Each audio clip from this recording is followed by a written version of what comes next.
Raheem and Ben, will they be training? They're not in the squad for this game. Will they be training with the rest of the players later on?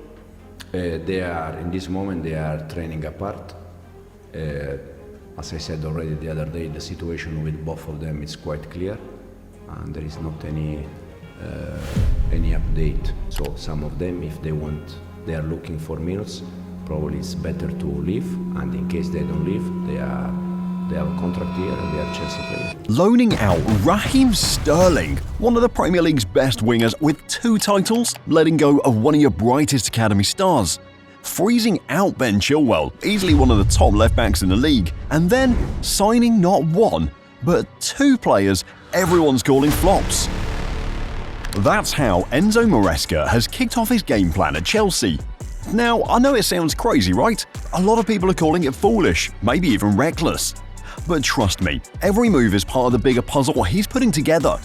The real question is, can he bring Chelsea back to the glory days, or will he just be another name added to Chelsea's long list of managers? Enzo Maresca's revolution at Chelsea is already in full swing, and it's off to a pretty solid start. Just 1 loss and 1 draw in 4 games, way better than last season when they were dropping points to teams like Wolves and Everton. But here's the thing, Maresca's impact has been immediate, and honestly, it's no surprise. This guy has worked under some of the best coaches in the game, like Pep Guardiola and Manuel Pellegrini. And let's be real, his time under Pep at Manchester City was the game changer. He led the under-23s to a Premier League 2 titles, and we're talking about coaching young talents like Oscar Bob, Romeo Lavia, and Cole Palmer into first-team players. And what sets Maresca apart is his man management. A former West Ham coach once said, "What I loved about him at West Ham was he took the time to work with players and improve them. He'll identify areas in certain players' games, work on them and make them better, and that in turn will help the team.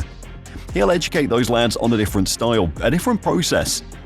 This is evident as most players who worked under him are now good players. I mean, we can see the success of players like Palmer and Lavia.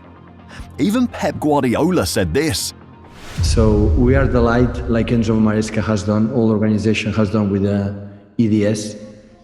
He will become an extraordinary manager in the future. Extraordinary. I feel it. Like I felt it when I saw Mikel Arteta, it's the same with Enzo. Will be an extraordinary manager. And he helped to develop many young players. After that, he made the move to Leicester, where he guided them back to the Premier League in just 1 season, racking up 97 points and winning the championship. That's when Chelsea swooped in and snapped him up. Now, Chelsea fans are buzzing to have him in the Premier League, hoping he'll bring that same magic he worked at Leicester. But the big question is, what exactly is his style of play? What made him so successful? Man, Enzo in the Championship was like watching Guardiola in the Premier League. He had Leicester playing pure possession football, which is a huge switch up from their old counter-attacking style. Suddenly, Leicester cared about dominating possession, and they looked so different. He stuck with that 4-3-3 formation, and here's where it got interesting.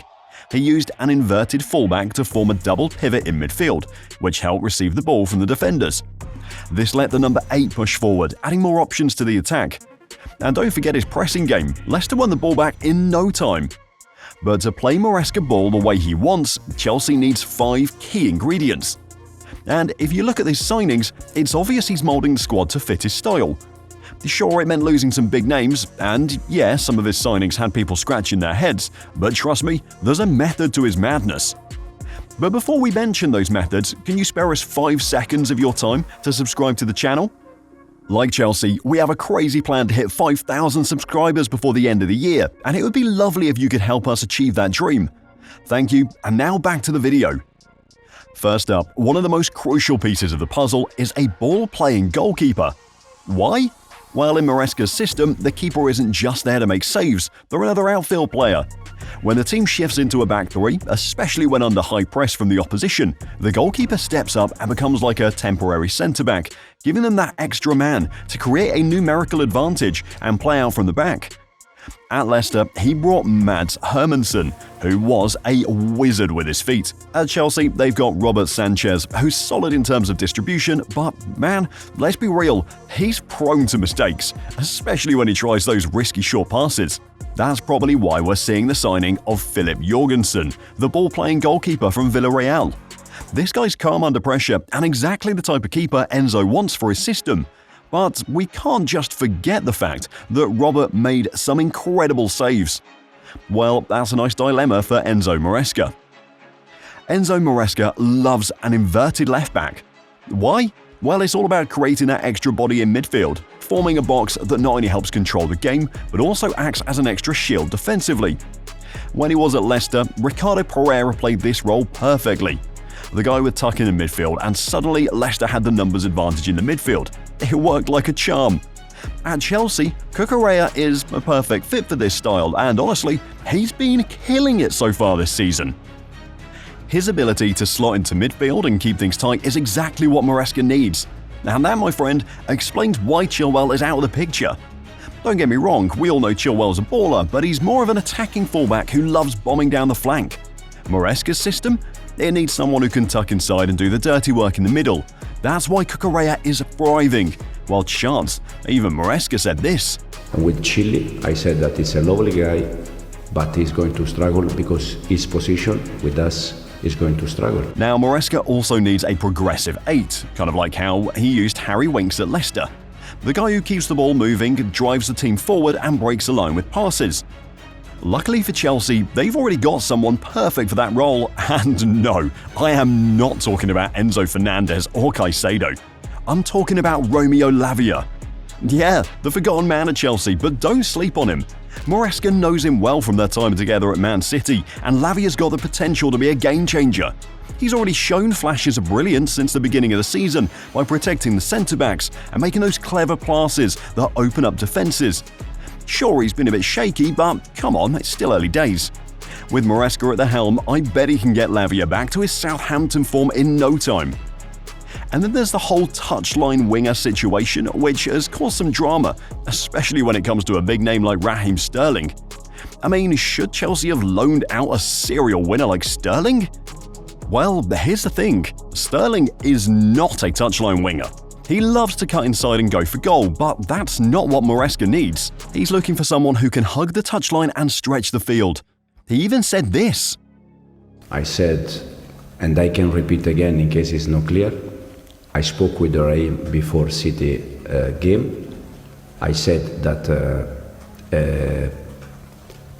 he's going to struggle to get minutes with us, and this is the reason why he was out of the squad.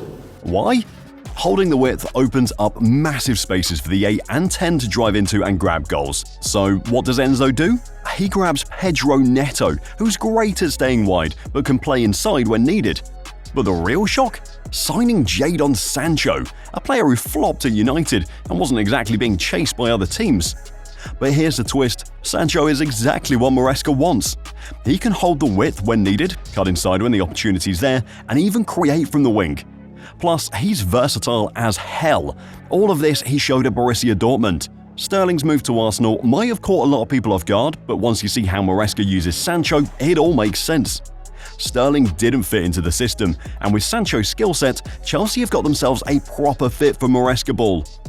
And the final piece of the puzzle, a striker who can not only drop deep to link up play, but also bang in the goals. Back at Leicester, Maresca had Jamie Vardy, who was perfect for that pacey, versatile and lethal in front of goal. Now, if you want to see who I think Chelsea should sign as their ideal striker, you can hit the link above or check out the channel for my thoughts. But since the transfer window is shut, Jackson and Nkunku are the guys Maresca's got to work with, and honestly, they're solid options. Plus, don't forget about Marc Guéhi, the young striker who's been making waves. He's got serious potential, and who knows, he could be the next big thing for Chelsea. Maresca might have all the firepower he needs. Well, Chelsea have started well, and you can see his tactics have been implemented.